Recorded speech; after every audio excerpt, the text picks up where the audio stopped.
Hi, Manna Church. I'm Mackenzie. We are on day 16 of our 21 days of prayer and fasting. I want to encourage you. We're less than a week out from the end of this, and I think it's so cool that we as a church, as brothers and sisters, can come together to pray and fast together. So I just want to encourage you that we're all going through this, we're all doing this together, and that we're almost there.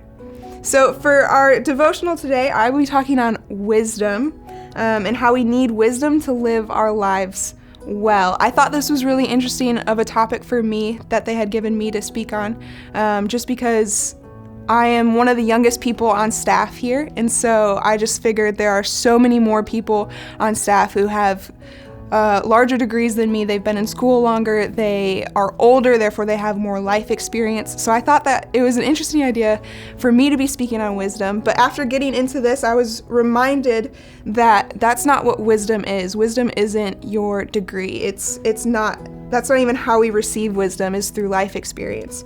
And so we look in James 1:5-6, and it actually tells us how we receive wisdom. It says, "If any of you lacks wisdom, you should ask God, who gives generously to all without finding fault, and it will be given to you."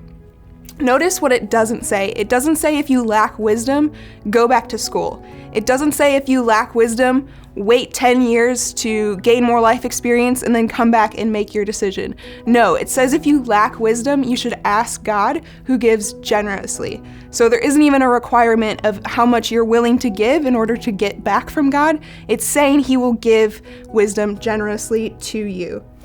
James continues on and he says, "But when you ask, you must believe and not doubt, because the one who doubts is like a wave of the sea blown and tossed by the wind." What stuck out to me there was that you must believe. And so I was originally thinking, this must be some sort of faith issue that James is getting at, where if you believe enough, then God is going to give you enough wisdom, but you have to believe first. And I think that there's a bit of the faith trust thing that goes along with this, but I don't think that's what James is actually getting at. Rather, what we do is we ask for wisdom. God gives it to us like the beginning of the verse says, but we take that wisdom that God has given to us and we compare it to the worldly wisdom that we see in our everyday lives. And so what we do is we take these two ideas and we actually choose which one we think is best for ourselves. So like a wave that comes in and goes out, like the end of the verse says, we draw close to God and we draw close to the wisdom that he offers to us, but then we draw back to what the world says is right, or what we think the world says is true. And so I feel like when he's saying we're not fully believing, we're not fully committing into what God has for us and what God has told us is wise. And so what he's saying is when we must believe that the wisdom that God gives us, that is the best, and that we need to be committed to that, and we need to follow through with what God has given us as his wisdom, whatever his answer may be.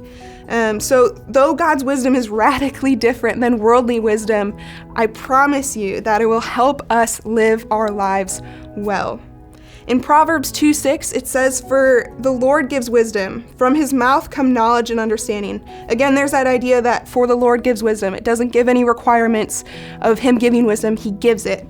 But it says, "From his mouth come knowledge and understanding." From his mouth, from his word. If we're in pursuit of the way that he does things, of the way that he wants us to do things, then we need to be in his word. We must meditate on his word, and we must pray and seek him and seek what he has to tell us. So, to come full circle, God's wisdom is available to us in prayer. It's available to us in our constant devotion to him. It's available in his word. And so I encourage you to meditate on his word. And of course, during this 21 days of prayer and fasting, I encourage you to pray and seek his voice, to hear him, because from his mouth come knowledge and understanding, as well as we go back to the idea that all you have to do is pray to get wisdom from God. So I want to encourage you with that today and continue on with your 21 days of prayer and fasting.